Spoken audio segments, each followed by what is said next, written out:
Eu gostaria de poder fazer os vídeos com uma qualidade maior, com roteiro, com edição, mas não tô podendo no momento, mas vou fazer do jeito que eu posso. Tentei fazer um outro vídeo desse, mas ficou muito grande, eu acho. Tentar fazer de forma mais resumida, mesmo sem roteiro. Espero que Deus me ajude. E o vídeo que eu quero fazer agora é sobre o que é pecado. E esse vídeo, ele é importante porque eu vou introduzir esse termo pecado em outros assuntos, então eu acho importante a gente ter uma noção do que essa palavra representa para mim, porque pouca gente tenta explicar o que cada conceito representa na fala. Então, eu não quero deixar isso solto subjetivamente, eu quero deixar isso claro. Em primeiro ponto, o pecado, ele é um termo que foi banalizado na cultura ocidental cristã, né? Todo mundo fala, isso é pecado, aquilo é pecado, mas ninguém reflete o que é pecado. Pecado, na palavra de Deus, diz que é não amar a Deus acima de todas as coisas.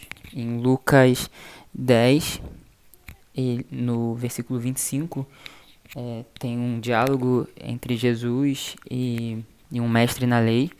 E esse mestre na lei, que era um doutor, que era o cara que detinha mais conhecimento assim na época, ele resume toda a lei de Deus em amar a Deus acima de todas as coisas e ao teu próximo como a ti mesmo. E esse resumo nos ajuda a compreender o que é pecado. E compreendendo o que é pecado, a gente também compreende o que é santidade. A santidade é o contrário de pecado. O pecado seria não amar a Deus acima de todas as coisas. E, e isso seria, no caso, alimentar ou satisfazer os prazeres carnais. E o que acontece é que essas listas de inúmeros pecados são desdobramento de uma de uma ação. Só existe um pecado. E o pecado seria não amar a Deus acima de todas as coisas. E para não amar a Deus acima de todas as coisas, eu tenho que estar amando outra coisa acima de todas as coisas. Então, acaba que todo pecado, que é não amar a Deus acima de todas as coisas, é amar a si mesmo acima de Deus. Porque todo, todos os tipos de desdobramento de pecado, seja roubar, matar, se drogar, se mutilar, seja vaidade, seja, enfim, todo mundo já ouviu muito sobre pecado e não é algo novo. Todos esses desdobramentos é acerca de receber algum tipo de benefício próprio e eu diria alimentar o ego. E todo pecado é um alimento do ego. E todo o trabalho de Deus santificado é um alimento do espírito, que é o contrário ao ego. Onde tem ego, não tem espírito. O ego é a satisfação, é o prazer na carne. E entendendo que o pecado é tudo aquilo que eu faço sem amar a Deus acima de todas as coisas, a gente consegue compreender melhor essa noção do que deveria ser o papel da igreja quando está tentando perseguir pecados. E é inclusive sobre isso que vai ser o outro vídeo que é preciso ter essa introdução que eu estou fazendo. E uma outra definição que a gente encontra em outros vídeos é que pecado, etimologicamente, se eu não me engano, é errar o alvo. E o alvo seria a vontade de Deus personificada em Jesus Cristo. E toda vez que eu miro e erro o alvo e faço a minha vontade, eu estou errando a vontade de Deus. Então, estou fazendo a minha. E também sobre o que eu estava falando antes, que sobre alimentar o ego.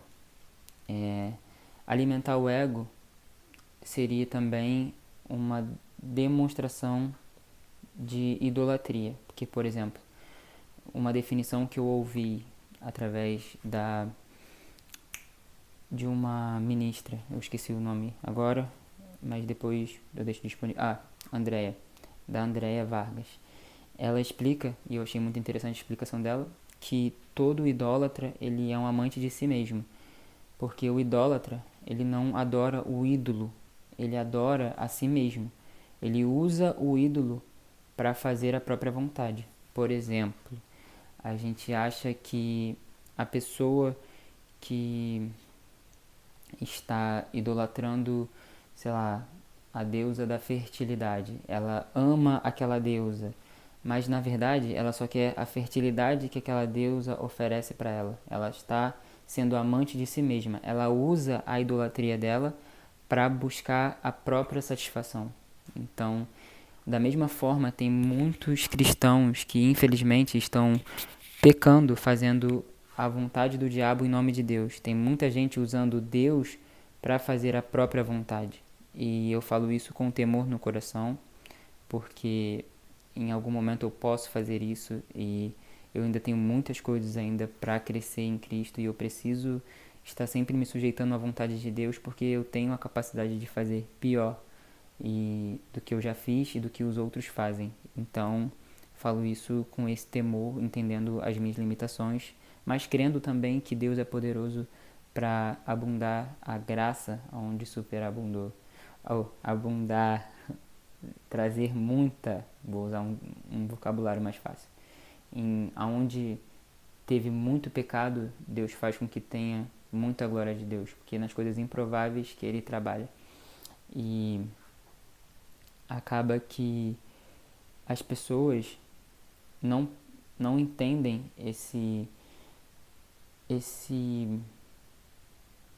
o que quer dizer as palavras. Eu esqueci qual é o nome das palavras.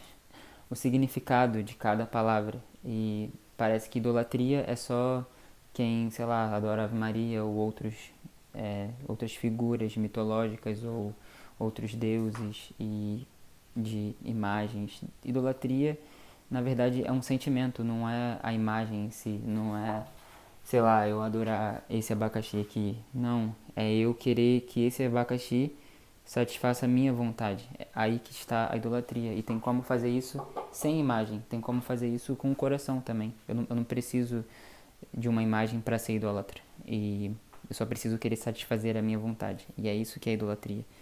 E é o que a igreja não tem muita compreensão e não sabe trabalhar. Não que eu saiba de tudo também, mas é o que eu tenho aprendido nesse tempo sobre idolatria e sobre satisfazer a vontade do ego. Então, até nas situações que são mais estranhas, por exemplo, às vezes a gente não entende um relacionamento abusivo, alguma coisa que não faz sentido, a pessoa não aparentemente está sendo beneficiada, mas no íntimo do coração dela, ela só faz o que beneficia ela, por mais que aparentemente pra gente ela não esteja ganhando nada.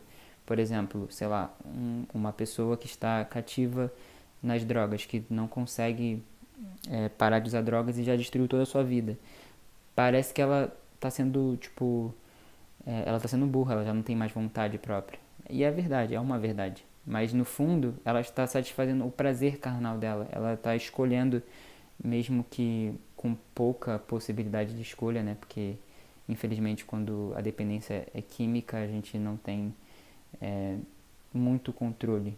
Mas ainda assim há uma parcela de escolha. Então ela escolhe satisfazer aquele desejo dela e ela está cativa naquilo. Ou uma pessoa que está em um relacionamento abusivo, ela escolhe estar naquela situação porque algo a beneficia, seja emocionalmente, financeiramente. De alguma forma ela está satisfazendo um prazer do ego dela. Então, essa compreensão de pecado é muito importante para entender os outros vídeos que eu vou fazer. Eu não sei se ficou confuso, não sei se ficou bom. Eu gostaria de fazer alguma produção melhor, mas é o que eu posso nesse tempo e é assim que eu vou fazendo. E vou fazer um próximo vídeo. E é isso.